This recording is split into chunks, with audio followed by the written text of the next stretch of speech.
Hasto disebut sudah diincar sejak 2020 namun KPK prioritaskan tangkap Harun Masiku.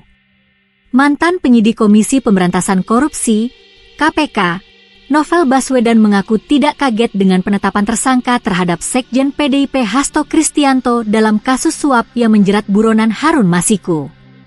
Sebab, politikus itu sudah dibidik sejak 4 tahun lalu. Seingat saya, bahwa sejak awal tahun 2020, waktu OTT, sudah diusulkan oleh penyidik untuk Hasto jadi tersangka, kata Novel melalui keterangan tertulis, Kamis, 26 Desember 2024. Novel mengatakan, bukti keterlibatan Hasto dalam kasus dugaan suap pergantian antar waktu, PAW, anggota DPR kuat saat OTT pada 2020. Namun, saat itu, status hukum itu ditolak oleh para komisioner dengan dalih harus ada keterangan penguat dari Harun. Saat itu pimpinan KPK tidak mau dan meminta Harun Masiku tertangkap dulu, ucap Novel.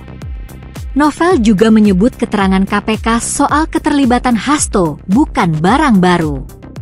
Menurut dia, respons publik yang mengaitkan penetapan tersangka dengan politik normal karena keputusan baru diambil pada 2024. Menurut saya semua kasus mesti diproses apa adanya.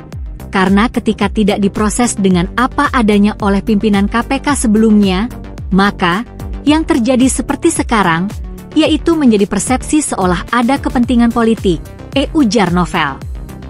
KPK sebelumnya mengembangkan kasus Harun dengan menetapkan Sekjen PDIP Hasto Kristianto dan advokat sekaligus kader PDIP Doni Tri Istiqomah sebagai tersangka dalam kasus ini. Keduanya diduga terlibat dalam proses suap kepada mantan komisioner KPU Wahyu Setiawan.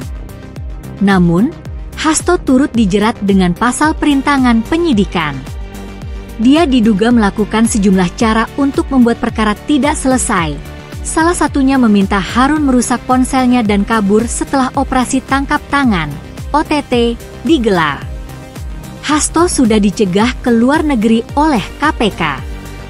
Selain dua orang itu, penyidik juga menerbitkan larangan bepergian ke luar negeri untuk mantan Menteri Hukum dan Hak Asasi Manusia, Menkumham, Yasona Halaoli.